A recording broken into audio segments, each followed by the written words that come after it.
Assalamualaikum warahmatullahi wabarakatuh. Perkenalkan, nama saya Kusratul Badri Hasan, NIM E20193133. Di sini saya akan menjelaskan beberapa jawaban dari soal di tugas pertama. Saya akan menjelaskan jawaban dari soal nomor 4 di tugas pertama, yaitu jelaskan tokoh muslim Nusantara yang mempunyai pengaruh secara nasional dan internasional sebelum kemerdekaan. Jawaban saya adalah saya memilih tokoh ulama yaitu Kiai Haji Hasyim Asy'ari. Kiai Haji Hasyim Asy'ari merupakan pendiri Pondok Pesantren Tebu Ireng di Jombang yang menjadi tempatnya mengajarkan kitab-kitab klasik atau bagi kalangan Nahdlatul Ulama disebut kitab kuning. Pendirian pondok pesantren tersebut dilakukan usai ia menyelesaikan pendidikannya di Mekah. Di kota tersebut, Kiai Haji Hasyim Asy'ari berguru dengan Syekh Mahfud At-Tarmisi yang berasal dari Tremas, Jawa Timur. Selain itu, putra ketiga dari 10 bersaudara tersebut juga berguru kepada Syekh Ahmad Khotib Al-Minangkabau. Namun, Syekh Mahfud At-Tarmisi menjadi sosok yang sangat mempengaruhi jalan pikiran Kiai Haji Hasyim Asy'ari. Dari Syekh Mahfud juga, Kiai Haji Hasyim Asy'ari memperoleh ijazah terkait Qadariyah dan Naksabandiyah. Sebelum menimba ilmu di Mekah, Kiai Haji Hasyim Asy'ari juga telah berguru ke berbagai pondok pesantren. Di pondok pesantren milik ayahnya, Kiai Haji Hasyim Asy'ari telah menguasai kitab-kitab Islam klasik saat usianya beranjak 13 tahun. Kiai Haji Hasyim Asy'ari kemudian mulai mengembara ke beberapa pondok pesantren untuk memperdalam ilmu agamanya. Di antaranya adalah Pondok Pesantren Wonocolo, Jombang, Pondok Pesantren Langitan, dan beberapa pondok pesantren lainnya. Kiai Haji Hasyim Asy'ari tidak hanya dikenal sebagai tokoh agama, kakek dari Presiden 4 Indonesia yaitu Abdurrahman Wahid atau yang sering kita sebut sebagai Gus Dur itu juga sosok yang patriotisme dan nasionalisme.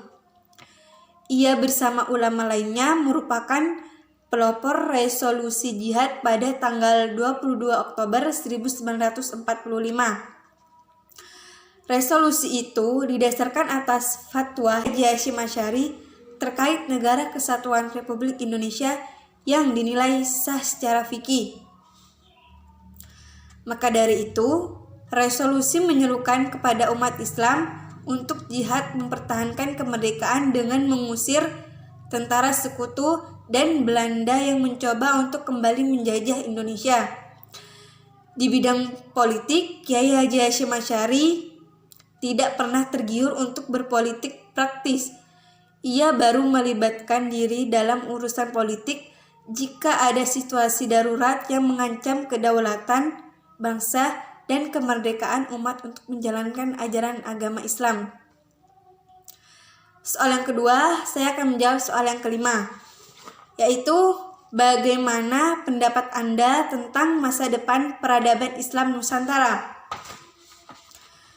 Menurut saya, tentang masa depan peradaban Islam Nusantara adalah kita melihat dari modal dasar yang dimiliki gaya berislaman Nusantara yang bisa menjadi dakwah dan mempengaruhi Islam secara umum. Kita perlu mengutip satu kesimpulan dari beberapa ulama bahwa ada satu wilayah yang mempunyai masa keemasannya.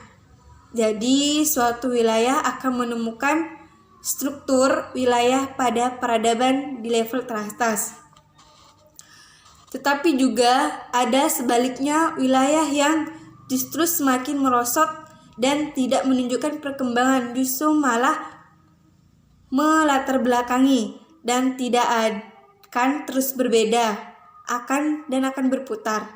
Jadi, pada peta peradaban itu, selama proses kehidupan itu berjalan, selama bumi itu masih berputar, itu akan terus berpindah dari satu tempat ke tempat lainnya.